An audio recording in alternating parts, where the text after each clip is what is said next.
Hey guys, welcome back to the channel. I'm Richard Allen. Thank you so much for joining me today. I want to make a quick video about Aquabounty because they released their Q3 earnings. So I want to talk about that real quick. Aquabounty, ticker symbol AQB, is up 1% in trading today. So not much movement, but this is a good thing. This is a good thing for Aquabounty, I think, long term, right? So a lot of us were predicting that Aquabounty may fall on earnings because they weren't going to.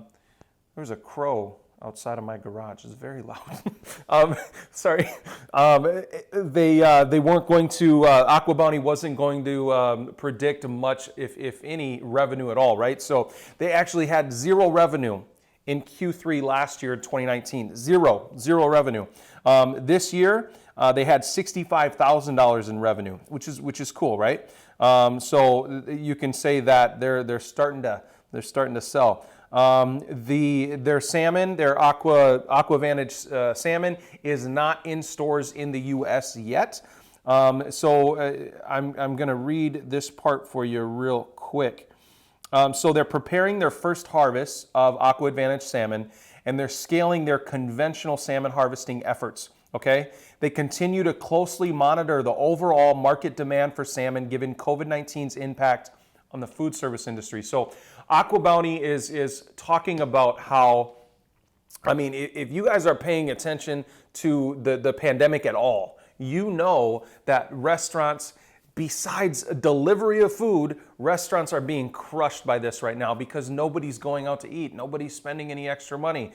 People are investing in the stock market, which is great, but people aren't going to restaurants and buying salmon, right? They're not ordering stuff from restaurants at all. So they talk about how this has been detrimental to their business, and they're continuing to look into the potential future impact of that as well, okay?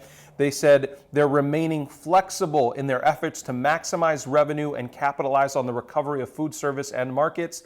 And in the meantime, they're continuing to form relationships with additional customers who continue to be receptive to their sustainably grown solution, okay?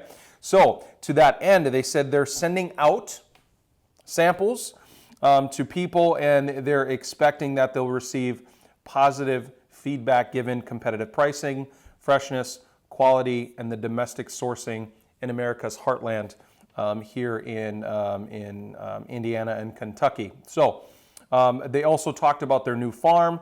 They're anticipating to have the capacity to produce 10,000 metric tons of Aquavantage salmon annually, okay? And they've selected Mayfield, Kentucky in Graves County as the leading location as it met all of their technical, environmental, and economic requirements for their new farm. So this is really good news, guys. I think this is good for Aquabounty.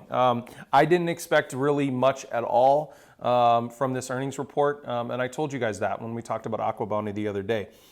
So revenue in the third quarter of 2020, we just talked about that. I'm sorry, I was wrong. It's actually 68,000, so 3,000 more than what I thought. So 68,000 as compared to zero revenue the same period last year. Their operating expenses did go up, but we anticipated that as well. Their operating expenses went up from $3 million last year to $3.7 million in this period. The increase in operating expenses was due to increase in production, operation, and legal fees, which again, we anticipated that increase in production operations. They do have quite a bit more cash because they had a direct offering earlier this year, and they raised quite a bit of capital. So they have almost $40 million in cash on hand compared to only $2.8 million at the end of the year in 2019. So this is good. They're in a good position. They've got a lot of cash. They're sending out lots of samples of their salmon, and they're building a facility that could realize 10,000 metric tons of salmon per year. Revenue-wise, you know, the U.S. consumes, I believe it's 350,000 metric tons, so it's a lot. So we're looking at, you know, what is that? 3% of the total market, just in this one farm. So if they can, the potential for revenue in the future, they have to keep building farms. I know it's capital intensive, but I think there's a chance that they have enough capital to do this, right? So they've got the Kentucky farm up and running. Eventually, they've got the Indiana farm still, and they have the farm up in Canada that we've talked about before.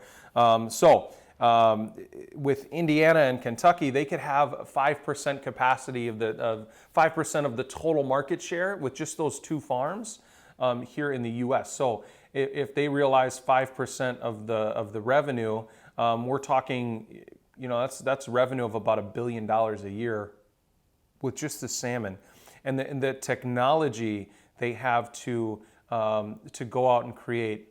They're already working on tilapia, which is a really good fish, really popular fish, and they're working on a couple other fish as well. So once that gets up and running, hopefully it doesn't take another 30 years.